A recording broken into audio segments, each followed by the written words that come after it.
narinig ka na ba lang linya, ha? Huwag mo kami kakalimutan kapag sikat ka na, ha? Madaming beses ko nang narinig yan, lalo na nung nagbabanda ako. Diba? O kaya naman, yung tipong, uy, punta ang Japan? Pasalubong ah! Ay, nako.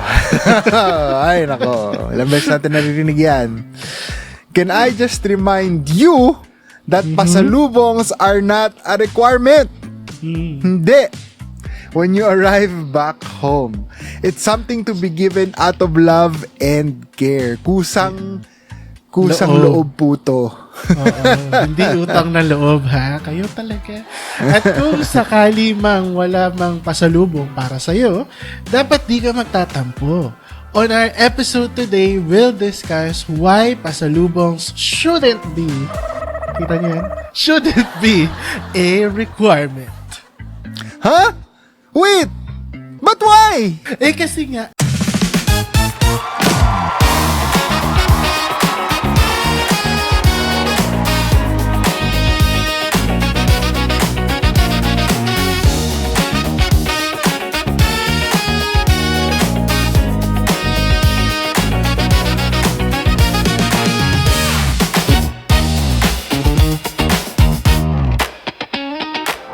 Happy New Year, everybody, and welcome back to Crumb Society. Bago New Year. Bago New Year.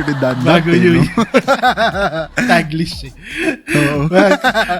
Welcome to Crumb Society this 2026. And as you've noticed, we have a new companion. Hindi ko alam kung isang part ng screen lalabasin sa iyo. Oo nga eh. Here or there. We have a new companion here on our channel. You might be aware who he is. Nakikita nyo na kasama natin siya sa Crumb Park. Bakit ka na yung kaway? Sobrang stiff. Sobrang weird. We have New with Year, us, New Me daw eh. we have with us this 2026 Miguel. I was gonna say I'm back baby pero hindi eh. Technically, bago ako dito eh. Technically kasi noon, tsaka no Christmas, kasama naman natin siya. Dahil nga si RJ ay medyo nagpahinga muna. Again, hindi po niya kasama si Senior Pedro. Ay, hindi. Hindi niya kasama si San Pedro, pero kumakain siya ng Senior Pedro. Yeah. Tama. Yan. So, kita nyo naman, we're welcoming the new year with white. Because that is the color of the year according to Pantone.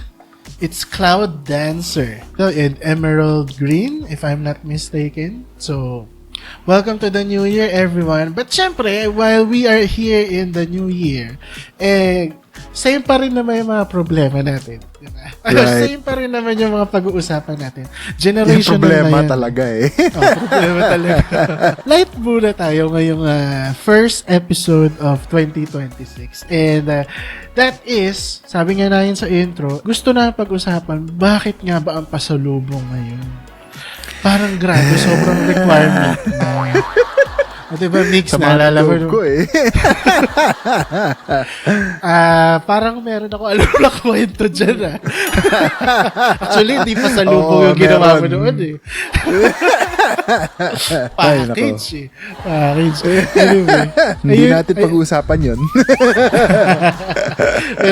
pero yun yan, diba? Na, lagi nating nasasabi. Lalo na ngayon na tapos na ang Christmas, tapos na ang New Year, marami nang pabalik ng Pilipinas. So, yes. Expect na natin na yung mga nag-Japan dyan, nag-US, yung mga kamag-anak na naiwan dito sa Pilipinas, nakaganon na pag kita sa'yo sa airport. Automatic na yan. Minsan niya, kahit galing ka na ng Cebu, daig pa nila yung mga nangangatok sa bintana ng sasakyan mo humihingi ng barya.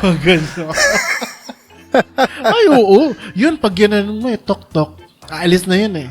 Ito pag sinabi mong, wala akong pasalubong. Sabi, ang yabang-yabang mo na. Damot mo. Damot mo. Oo damot agad. Di ba pwedeng wala ka masyadong pera dahil maraming binayaran ng Pasko. Bakit nga ba sobrang requirement ng pasalubong nowadays para sa mga Pinoy? Ang origin naman ng pasalubong, kung alam nyo, is yan ay bukal sa puso. Yes. Kumbaga, tawag nila dito, tuwan-tuwa ka dahil nga nakabalik ka sa hometown mo or nakabalik ka sa bahay mo safely galing sa ibang lugar. Sabi nga nila, dapat ang pasalubong kusang loob. Hindi dapat out of necessity. Yun nga di ba? Parang mas maganda yung makakatanggap ka ng regalo na talagang inisip na para sa'yo kaysa yung bibilhan ka lang ng regalo na nanggaling sila sa isang lugar. Siyempre, of course, mas maganda kung yung pinuntahan nilang lugar tas meron silang nakita dun na bagay na nagre-remind sa kanila na ikaw, okay yon. Pero as you said, as we were saying, ngayon nga kasi necessity na yung pasalubong, which is mali. Parang toll gate. Kapag dumating ka, toll gate. Wala mo na papasok dito. Bigay ka mo ng pasalubong. Ano ba yung mga usually na pasalubong na ine-expect? Ako kasi iniisip ko kasi usually ano yan usually mga damit, mga t-shirt na ganyan, or ref magnet, yung mga kung simple lang, di ba? Mga ref magnet, or mga keychain, or ano, ang paborito ko na ganyan, yung mga pagkain. If ever actually, makatanggap. Tama ka naman. Regional na nga yan ngayon Pero tama yung sinabi ni Migs. Yun yung commonly before. Pero may mga nakikita kasi ako nagpo-post, which what inspired this episode. Mga kamag-anak nila nagre-reklamo. Meron pa nga nagsabi, di pinadalhan siya ng Hawaii na t-shirt. T-shirt. Tapos ang sabi sa kanya, nung ano niya, ewan ko, pamangkin na yun or pinsan niya. Di ba galing kang Japan? Bakit Hawaii yung t-shirt na bibigyan Hawaii yung t-shirt? Wow! Ang iyak ka pa na mukha, nangingi pa. Bakit dapat sa Japan ba walang Hawaii t-shirt? Sa Hawaii lang ba? sa atin lang. Parang gahaman.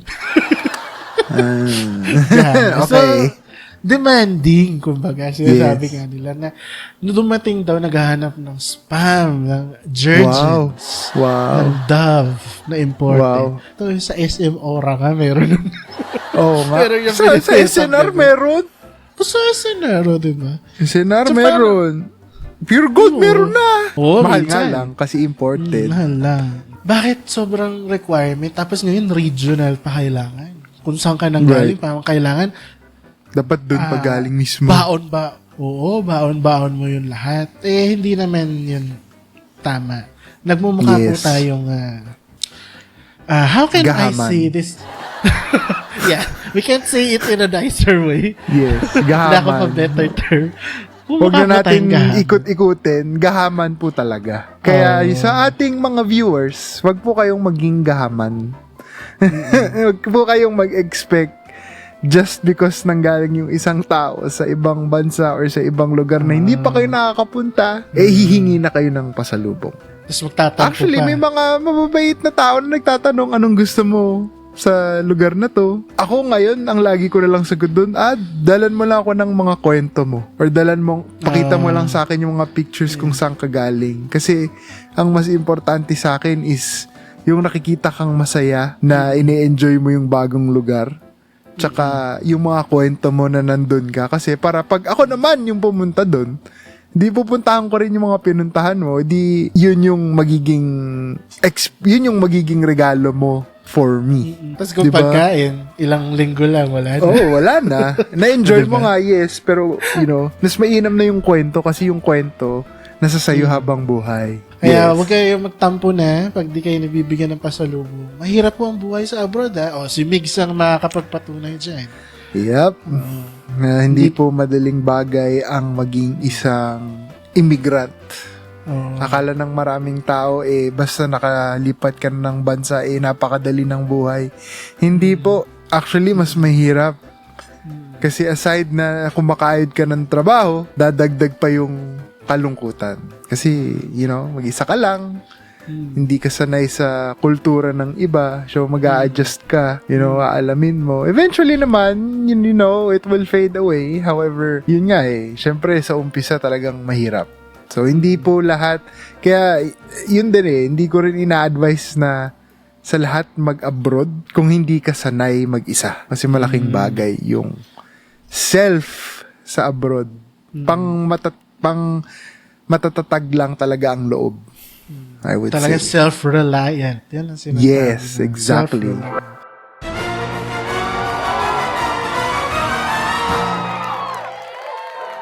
Para sa mga hihingi ng pasalubong, imagine this. What if ang pasalubong wasn't just expected? What if it was regulated? These are just our intrusive thoughts. So example, scenario 1, ang pasalubong clearance mode. What if hindi ka pwedeng umalis ng NAIA hanggat hindi ka nakakapag-show ng pruweba ng pasalubong mo? Grabe yun. Imagine no? Pagkalabas mo ng eroplano, may haharang sa'yo. Op, op, op, op, op, op. Ano pa sa lubong mo? Tsokolate po. Isa. Alak po. Ay, isa. Hindi ka pwede lumabas ng eroplano. Balik ka sa sanggagaling hanggang bumalik ka dito hanggang meron kang pasalubong. Sasabihin pa ng Pilipino doon sa Filipino Immigration Officer. Hindi po ba titignan yung passport ko? Ay, wala mong pake dyan. Anong laman ng kahon?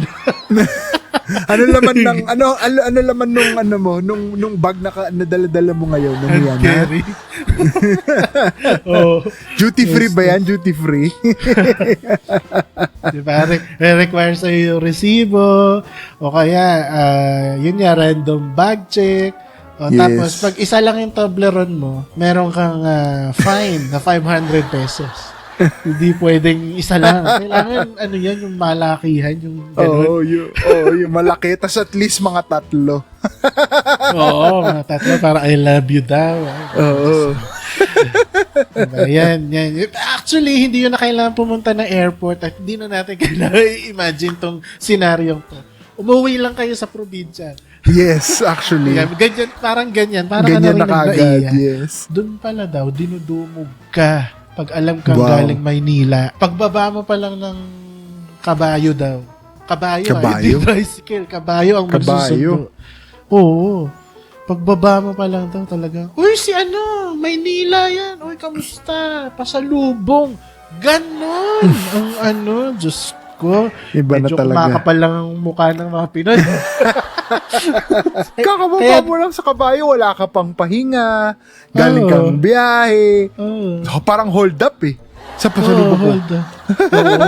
Hold up talaga. At mga kapitbahay, hindi ka mag-anak yung sasalubong sa'yo. Kapitbahay. Kaya pala big deal sa kanila yung mag-uuwi yung balde ng biskwit. Alam mo yun? Yung parang biskwit yung malaki. na nasa balde. Yung rebisco. Oo. Tsaka kaya, di ba, may mga nakikita tayo pag, di ba, usually kapag undas, ang balita lagi sa TV, yung mga nag-uuwian. Di ba, lagi ang reklamo, may uwing rep, may uwing orokan, may uwing manok. Kasi nga pala talaga, big deal pala talaga yun sa probinsya. Yeah. Hindi dahil na-miss ka nila, kundi parang dahil gusto nilang ma-experience what was made in Manila. Yes. In a way, parang bibigyan mo na rin kasi parang, yun nga parang wala silang, hindi naman sa walang chance, pero currently, parang they're struggling to go and travel kahit maski pa Manila lang. So, their only way of experiencing yung mga napapanood nila sa TV or yung nakikita nila sa social media na kung paano tumatakbo yung buhay sa Maynila, syempre, kung ikaw nga naman, 'di ba? Kung gipit ka, tapos may may kikakilala kang obviously hindi naman dapat yung sobrang kapal ng mukha na sa yung pasalubong ko, pero kung bibigyan ka, thank you. Parang yes. Ganun. Exactly. Anyway, ito yung second scenario namin. Kung paano naman kung digital pasalubong era. Diba? Digital pasalubong. Actually, okay lang din to sa akin. Kasi, kunwari, sasabihin sa'yo, ito na lang pasalubong ko, Spotify playlist. Okay na rin yun. Kasi well thought of, para ma-experience mo yung na-experience niya dun sa lugar na yun. Ako kasi prefer ko kwento na lang. Experiences, yeah. Kwento ng experiences mo, kung saan ka galing, kung anong ginawa mo dun. Kasi ganun din Parang madadala mo kasi yun hanggang dulo kasi matatandaan mo. In the same way, itong digital pasalubong, kaya katulad yan, yung Spotify playlist, play mo lang yung playlist na yun, tapos pikit ka lang. Di ba nandun ka na? Kung gusto mo pumunta ng Eiffel Tower, pikit ka lang. Tapos play ka ng French music. Oh, di ba? Doon ka na. Tapos bili ka ng, ng croissant.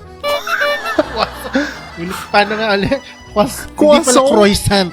Mali po yun. Croissant. Croissant. O kaya baguette.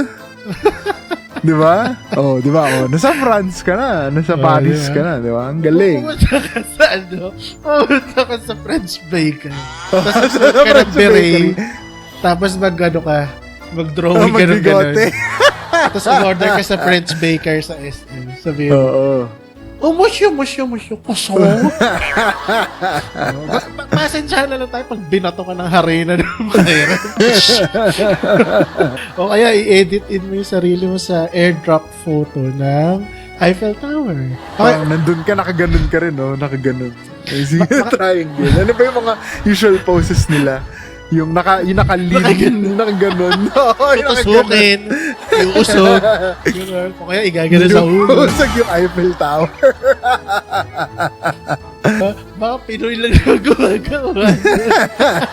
So, pag may nakita mo kayo sa France, nung nakaganon. Alam mo yung Nagpipicture. Pilipino? Uy, Sumigaw kayo. Philippines!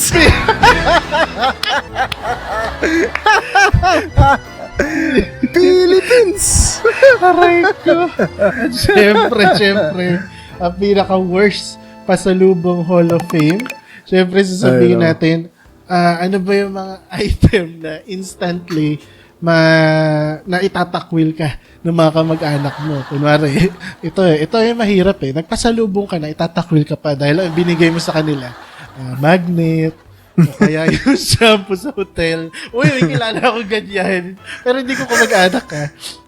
Kaibigan ko, kilala ko ganyan. Sabihin niya, hoy, galing tong Cappadocia. Malay ko dyan ka ko eh. Shampoo yan. Pero sige na. Okay na. Pwede na rin. Galing naman Turkey. O kaya yung souvenir spoon. Ayan, yung mga sumasakay sa Philippine Airlines. Di ba yung dudukong yan, gano'n. Hindi sa Philippine Airlines na nakalagay. Oh. Sa business class pa, tapos tatanungin dun sa flight attendant, pwede uwi to. Yung medyas Squatter. saka yung toilet na gamit na. Pwede ba yung uwi ito? Squatter po tayo. Ha? Medyo class naman tayo ng konti pag nasa business class. At what point does pasalubong stop being a gift and Yes. start becoming a tax? Ayun nga sinasabi ng mga nag-abroad minsan eh. Parang feeling nila, mas malaki pa yung binayaran nilang tax ng pasalubong. Yes. Dahil ang daming nire-require iuwi kaysa sa tax sa airport. Yes, actually. Diba? And you have to realize yung mga nagbabalik bayan or, maski umuwi ng probinsya, yung mga taong galing kung saan sila galing. Their presence is enough to be a gift already. Kasi, napakalaking bagay nga na at least umuwi pa yan eh. Oh. Tsaka pwede na eh. I'm sure na kahit hindi sila pinapasalubungan, pag nagtatrabaho yun dun sa kung saan man, pinapadalhan din sila. Di ba? Yes.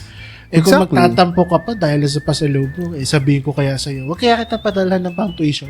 Oo nga. Ano Wag mas kaya gusto kitang mo? padala Pasalubong, ng- tuition. Huwag kaya kitang padala ng pera pang bayad ng kuryente. Oh. O ano mas pipiliin mo? Pasalubong o pang bayad kuryente? Yun yung mga bagay-bagay na hindi natin iniisip kasi. Iniisip lang natin kung ano yung makukuha natin ngayon. Which is, kailangan nating baguhin. Hindi Tsaka po aminin- dapat tayong gahaman. Aminin natin mga Pinoy, at one point, naging ganyan tayo. Yes. Diba? Kasi kahit nga sa media, sa movies, Yeah. lagi yan storyline ng mga nag-abroad. Tapos uuwi. Nasa storyline lagi yun ng script eh. Kasi Yeah. nangyayari yun talaga. Yes. Kaya sinasabi namin, parang medyo nagiging weird na lately na hindi naman weird na humingi ng pasalubong. Pero ang weird is yung i-require yung pasalubong. Yes. At parang expect ka na 100%. May Right. iuwi itong kuya Para ko, sa'yo, tito yes. ko, na Dapat para no. sa'yo. Nang tayo dito, ladies and gentlemen, mga kababayan, ang pasalubong ay maganda.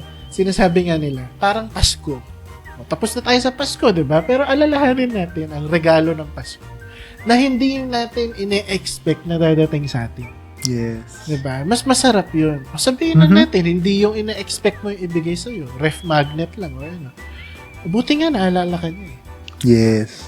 Basta hindi ni re-gift yung ref magnet ah. Yeah. Yung ibang re-gift iba usapan yun. Panoorin niyo yung episode namin na last December. Tungkol doon. Pero kung bago naman yun, binigay naman sa'yo, maganda. Inaalala ka niya doon. Ganyan pa yan eh. Parang tutuso, ipopoke ka. Mga pasimpleng ano. Papailalim. Mga pailalim na sundot na parang, uy, yung ano yan eh, dyan nagsimula yung baka naman. Oo, baka naman. Tama. Tapos pag di ka nabigyan, nakalayo ka na. Mag-uusap kayo ng isa mo kaibigan. Kita mo yun si ganyan, no? Walang kwentang kaibigan. Galing. Di man lang nagbigay ng pasalubong. Ay, nako. Anyway, that's it for our episode today. Make sure, if you wanna watch this episode again, subscribe kayo to our YouTube channel. Follow nyo na rin at i-like nyo. And mag-enjoy kayo sa mga fun conversations namin. You can pre-watch our other episodes. I'm Stephen. Make sure you're also following us on Spotify and Apple Podcasts. And don't forget to give us a thumbs up over there as well. And I'm Miguel, and we'll see you again next time. Wag po kayong gahaman! Kapag nakita tayo sa susunod, wala kami pasalubong. Wala kami pasalubong!